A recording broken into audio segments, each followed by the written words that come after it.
As was touched upon there in the introduction, I mean, you played in all the divisions across Scottish football, so your time at St Johnstone must have been a bit of a roller coaster for the younger folk here that maybe don't know much about that era. Yeah, it was a roller coaster, but I mean, I was at the club for 12 years, and those 12 years were the best years of my life. I played along beside a lot of great players like Murray and Shaggy, but I've also played along against a lot of great players in my time as well over the 12 seasons, and I've played for a lot of great managers as well. Is there any managers in particular that stood out during your time here? I think Alec Rennie, for one, because he gave me my opportunity as a youngster to break into the first team, which was very difficult because Drew Rutherford and Alec Caldwell were the stalwarts in the defence at that time.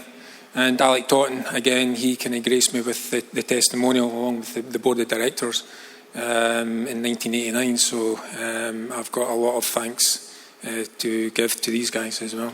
How much of an influence was Drew Rutherford on your career? I mean, you formed a right solid partnership for quite some time.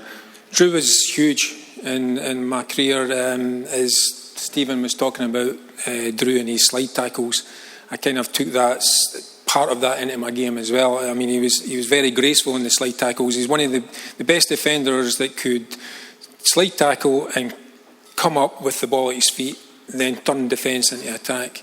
And between him and Alec Caldwell, it was very difficult to get into the first team. But I bided my time. I was very young at the time, and but he was a big influence on my career. Yeah.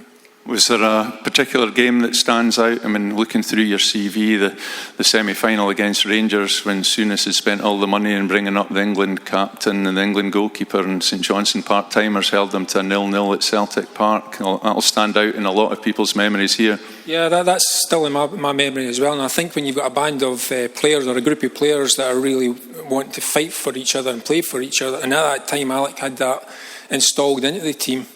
It was very difficult for Rangers at Parkhead on that Saturday day. The Tuesday, the replay that came along was probably too early for us. It was like a training session, but for Rangers, it was just like another day playing football. But that was one game that I would never forget. And the other main game that I wouldn't forget is the game against Airdrie.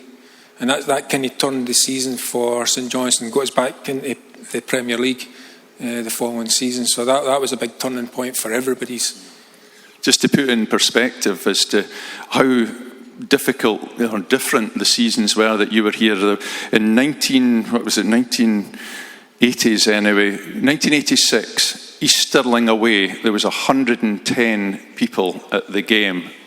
Now, the next minute you're playing at Hampden in front of, I think, at Celtic Park in front of 40,000, but then you helped this team into the Premier League with a win at Ayr. Do you remember the game and maybe the celebrations after winning a championship? The Ayr game, yeah, for sure. It was a big game for everybody, but everybody went in that game with a lot of confidence, because especially on the back of the Airdrie performance. So it was a good game, and again, a game I'd never forget. Some wonderful memories, obviously, from coming through the years. And then you got games in the Premier League, but you were telling me when we spoke earlier that certain Sergei Baltasha came in to play centre half over that summer. But you must have been thrilled to bits that a Russian international was coming in to play for St Johnstone. It was going to take somebody big to replace me, so yeah, I agree. Yeah, it was quite an honour to hand over my position or my number 4 jersey to Sergei.